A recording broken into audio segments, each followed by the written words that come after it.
রাজনৈতিক অঙ্গনে এখন যে নীরব অথচ প্রলয়ঙ্কারী ঝড়টি বইছে তার কেন্দ্রবিন্দুতে রয়েছে একটি অসম্ভব সমীকরণ। একটি আদর্শবাদী ধর্মভিত্তিক দল যখন তার চিরাচরিত পরিচিতির বেড়াজাল ভেঙে সম্পূর্ণ এক নতুন গোষ্ঠীর হাতে নিজেদের ভাগ্য তুলে দিতে প্রস্তুত, তখন সেই চালকে নিছক কৌশল বলা চলে না, বরং একে বলা যায় রাজনৈতিক দর্শনের একটি বৈপ্লবিক বাঁক।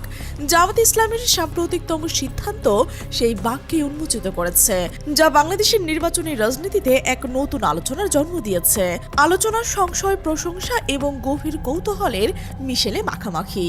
খুলনা ১ আসন। ডাকব এবং বটিয়াঘাটা উপজেলার এই ভূখণ্ডটি দীর্ঘদিন ধরেই পরিচিত হিন্দু জনগোষ্ঠীর প্রভাবের জন্য।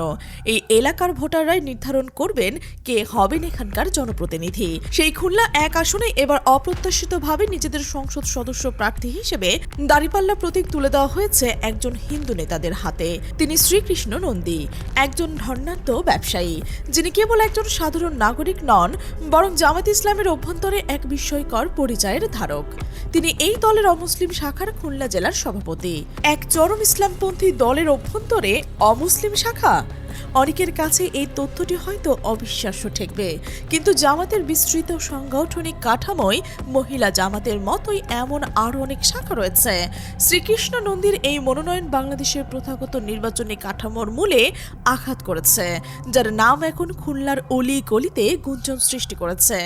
জামাতের সভা সমাবেশে তিনি প্রকাশ্যে দলের প্রতীকে দাঁড়িপাল্লার পক্ষে ভোট চাচ্ছেন, যা কেবল জামাতে তার প্রতি অগাধ আস্থা প্রমাণ করছে না, বরং প্রতিকূল রাজনৈতিক স্রোতে তার নিজস্ব দৃঢ়তা এবং দূরদর্শিতাকেও তুলে ধরেছে। এই সিদ্ধান্তের পেছনে নিছক ভোটের অঙ্ক কাজ করছে নাকি এর গভীরে প্রথিত আছে এক সুদূর প্রসারী রাজনৈতিক দর্শন? বিশ্লেষকরা বলছেন এটি একটি বৃহত্তর কৌশলগত নীতির অংশ, যার মূল মন্ত্র হল, যদি কোনো ব্যবস্থার পরিবর্তন চাও তবে সেই ব্যবস্থার ভেতরে প্রবেশ করো এবং তারপর পরিবর্তন আনো। অর্থাৎ বিদ্যমান সিস্টেমে ঢুকে পড়ার মাধ্যমে তাকে ভেতর থেকে প্রভাবিত করা।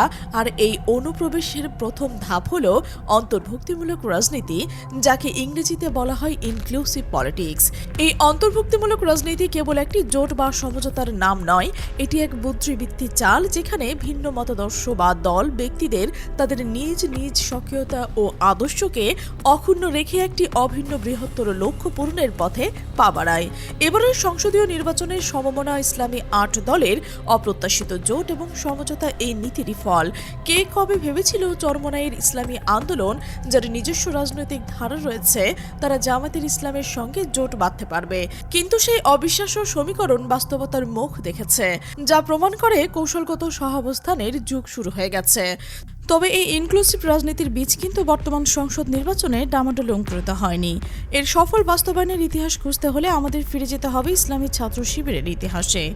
বিশেষত ১৫ আগস্টের পরবর্তী সময়ে এই ছাত্র সংগঠনটি প্রথমে এই ধারণার ব্যবহারিক প্রয়োগ ঘটিয়েছিল এবং তাদের সাফল্য ছিল অবিশ্বাস্য ও শিক্ষণীয়। বিশ্ববিদ্যালয় ছাত্র সংসদগুলোর নির্বাচনে তাদের কৌশল ছিল অভিনব এবং যুগান্তরকারী।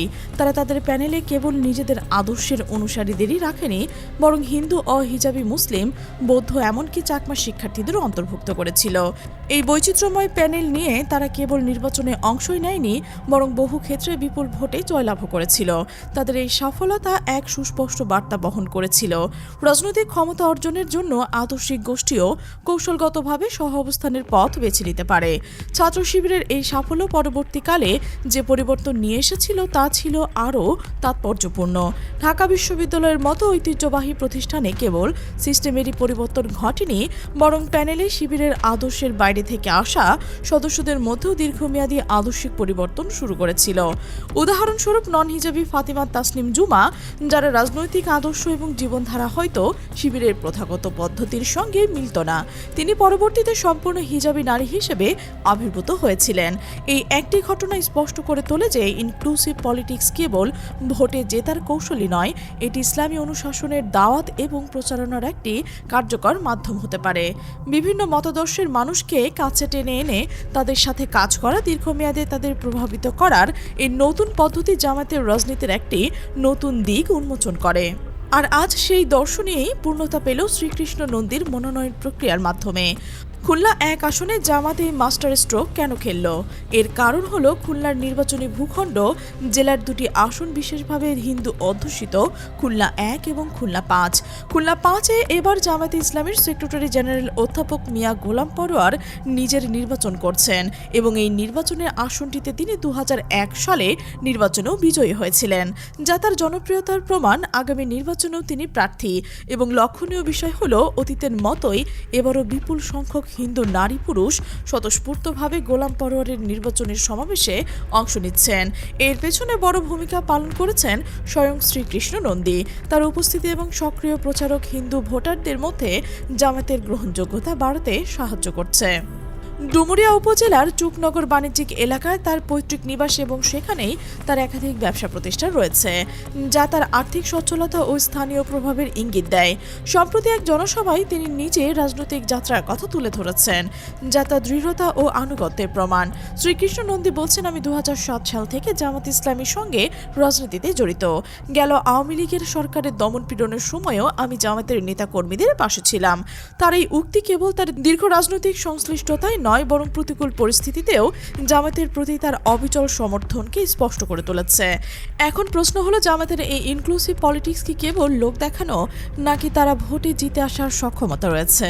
এই প্রশ্নগুলো উঠে এসেছে খুলনা ১ আসনের একজন হিন্দু ভোটারদের নিজস্ব বিশ্লেষণে। সুপ্রিয় সাহা নামের এই ভোটার তার নিজস্ব পর্যবেক্ষণে লিখেছেন, আদর্শিক দ্বন্দ্ব থাকলেও জামাতের পলিটিক্যাল মুভের প্রশংসা না করে পারি না। তার এই অকপটের স্বীকারোক্তি জামাতের কৌশলগত দিকটির প্রতি এক নিরপেক্ষ স্বীকৃতি। তিনি আরও উল্লেখ করেছেন, খুলনা ১ আমার আসন। এখানে হিন্দু ভোট ডিসাইডিং ফ্যাক্টর, মানে হিন্দুরা যাকে চাইবেন তিনি এমপি হবেন। এটি এই আসনের নির্বাচনের সমীকরণে হিন্দু ভোটারদের অপরিহার্য গুরুত্বকেই তুলে ধরেছে। সুপ্রিয় শাহ আরও ব্যাখ্যা করেছেন যে বিএনপি এখনও এই আসনে কোনো শক্তিশালী প্রার্থী দেয়নি। জোটের জন্য শরিকদের জন্য আসনটি ফাঁকা রাখা হলেও এনসিপির ওয়াহিদুজ্জামান নামের একজন প্রার্থীকে এখানে দেওয়া হয়েছে। কিন্তু সুপ্রিয় সাহা তার এলাকার মানুষের মনোভাব তুলে ধরেছেন, যারা দিচ্ছে তারে চিনি না। তিনি স্পষ্ট করে বলেছেন, আমার এলাকার মানুষরে আমি চিনি, তারা না চেনা প্রার্থীকে ভোট দেবে না। অর্থাৎ অজানা বা অপরিচিত প্রার্থীর প্রতি তাদের অনীহা স্পষ্ট। এই প্রেক্ষাপটে সুপ্রিয় সাহা মন্তব্য করেছেন যে এর মধ্যে মাস্টার স্ট্রোক খেলছে জামাত। একজন হিন্দুকে দাঁড়িয়ে দিয়েছেন, হিন্দু ভোট আর কোথায় যাবে? এই তীক্ষ্ণ বিশ্লেষণে জামাতের কৌশলের কার্যকারিতা তুলে ধরে। এই পদক্ষেপের ফলে হিন্দু ভোটারদের একটি বড় অংশ জামাতের দিকে ঝুঁকে পড়ছেন। অন্যদিকে মুসলিম ভোটগুলি বিএনপি এবং এনসিপির প্রার্থীর মধ্যে কিছুটা হলেও ভাগ হয়ে যাবে, যা জামাতের প্রার্থীর জন্য বাড়তি সুবিধা নিয়ে আসবে। সুপ্রিয় সাহা ঢাকা বিশ্ববিদ্যালয়ে ডাকসু নির্বাচনের শিবিরের কৌশল মনে করিয়ে দেন, ডাকসু নির্বাচনে শিবিরের গেম দেখে বুঝেছিলাম যে পোস্ট আইডিওলজিক্যাল স্টেট তারা মেনে নিয়েছেন, আর এখন জামাতের এই পদক্ষেপ দেখে তিনি পুরোপুরি নিশ্চিত হয়েছেন। তিনি আরও জানেন, এই এলাকার বাসিন্দারা বলছেন কৃষ্ণ নন্দী একজন ধনাঢ্য ব্যবসায়ী শুধু নন, তিনি এলাকায় বেশ জনপ্রিয়, কারণ তিনি সাধারণ মানুষের সাথে মেশেন, তাদের সমস্যার সমাধানও করেন। এই জনপ্রিয়তা, আর্থিক স্বচ্ছতা এবং সামাজিক কার্যক্রমে অংশগ্রহণ কৃষ্ণ নন্দীকে একজন শক্তিশালী প্রার্থী হিসেবে প্রতিষ্ঠিত করেছে। আব্দুল্লাহ আল মামুন আরও দৃঢ়ভাবে বলেছেন যে হয় সেকুলারদের জামাতের মতো ওয়েলফেয়ার পলিটিক্স শিখতে হবে, নয়তো রাজনীতি ছেড়ে দিতে হবে। এই উক্তিটি ওয়েলফেয়ার পলিটিক্স বা কল্যাণমুখী রাজনীতির গুরুত্ব তুলে ধরেছে, যা মামুনের মতো জামাতের সাফল্যের অন্যতম স্তম্ভ। তিনি বিশ্বাস করেন এটা অবশ্য সেকুলাররা অলরেডি আজ করতে পেরেছে, যেমনভাবে পেরেছিল ফ্যাসিস্ট হাসিনা। এই বাক্যটি এক জটিল রাজনৈতিক অভিযোগের ইঙ্গিত দেয়, যেখানে বর্তমান সরকারের দমন পীড়নের কারণ হিসেবে জামাতের কল্যাণমুখী রাজনীতির সাফল্যকে চিহ্নিত করছে। তাই তো হাসিনার অনুপস্থিতিতে বর্তমান সেকুলাররাও বিভিন্ন জায়গায় জামাতের উপর চড়াও হয়ে জামাতকে স্তব্ধ করতে চাইছে। এই অভিযোগ বর্তমান রাজনৈতিক প্রেক্ষাপটে জামাতের বিরুদ্ধে পরিচালিত বিভিন্ন সরকারি পদক্ষেপের ইঙ্গিত দিচ্ছে। মামুন তার মন্তব্যের শেষ অংশে এক ধরনের চরম চ্যালেঞ্জ ছুড়ে দিয়েছেন সেকুলার সমাজের প্রতি। হে সেকুলার সমাজ, হয় ওয়েলফেয়ার পলিটিক্সে আসো, নয়তো পলিটিক্সের রেস থেকে বিদায় নাও। সামনের দিন ওয়েলফেয়ার পলিটিক্সের দিন, আর এই পলিটিক্সের প্রধান প্রবক্তা জামাত ইসলামী। এই কথাগুলো বাংলাদেশের ভবিষ্যৎ রাজনীতির একটি সম্ভাব্য চিত্র তুলে ধরে, যেখানে সামাজিক কল্যাণ এবং জনসেবামূলক কার্যক্রম রাজনীতির মূল ভিত্তি হিসেবে আবির্ভূত হতে পারে এবং জামাত এই নতুন ধারার নেতৃত্ব দিচ্ছে। সামগ্রিকভাবে জামাতের এই নতুন রাজনৈতিক কৌশল নিয়ে এখন প্রশ্ন উঠছে, এটি কি ভুল নাকি সঠিক? এই বিতর্কই সম্ভবত এই নীতির মূল উদ্দেশ্য। হিন্দু জনগোষ্ঠীকে যদি সম্পূর্ণভাবে উপেক্ষা করা হতো, তবে তাদের প্রায় 1 কোটি ভোট স্বয়ংক্রিয়ভাবে বিরোধী জোটের বক্সে চলে যেত। যেত, কিন্তু জামাতের এই অন্তর্ভুক্তিমূলক নীতি সেই চিরায়ত ধারাকে ভেঙে দিয়েছে। এই মাস্টার স্ট্রোক হিন্দু ভোটারদের মধ্যে বিভাজন এনে দিয়েছে। মুসলিম ভোটারদের আস্থাও তারা অর্জন করছে তাদের প্রার্থীর ব্যক্তিগত জনপ্রিয়তার মাধ্যমে। এখন অপেক্ষা কেবল একটি দেখার, ছাত্র শিবিরের মতো জামায়াত এই নতুন পলিটিক্সের মাধ্যমে রাষ্ট্রের ক্ষমতায় যেতে পারে কিনা। কৃষ্ণ নন্দীর মনোনয়ন এবং তার সম্ভাব্য বিজয় যদি বাস্তবে রূপ নেয়, তবে তা বাংলাদেশের রাজনীতির ল্যান্ডস্কেপে দীর্ঘস্থায়ী প্রভাব ফেলবে, যা আগামী বহু বছর ধরে আদর্শিক সহাবস্থানের ভবিষ্যৎ নির্ধারণ করবে। দেশের পর্যবেক্ষকরা অধীর আগ্রহে অপেক্ষা করছে এই কৌশলগত ঝড়টির চূড়ান্ত ফলাফল দেখার জন্য। নিঃসন্দেহে জামায়াতের এই পদক্ষেপ কেবল একটি নির্বাচন জেতার চেষ্টা নয়, বরং এটি বাংলাদেশের রাজনীতির আদর্শ এবং কৌশলের মধ্যকার চিরন্তন দ্বন্দ্বের এক নতুন অধ্যায়ের সূচনা করছে। প্রিয় দর্শক, আমরা অপেক্ষায় রয়েছি আপনার মূল্যবান মতামতের জন্য। অবশ্যই কমেন্টে আপনার মতামত জানাবেন। আর আপনি যদি আমাদের এই চ্যানেলে নতুন হয়ে থাকেন, অবশ্যই সাবস্ক্রাইব করে বেল আইকনটি বাজিয়ে রাখুন, যেন পরবর্তী বিশ্লেষণধর্মী প্রতিবেদন সবার আগে আপনার কাছে পৌঁছয়।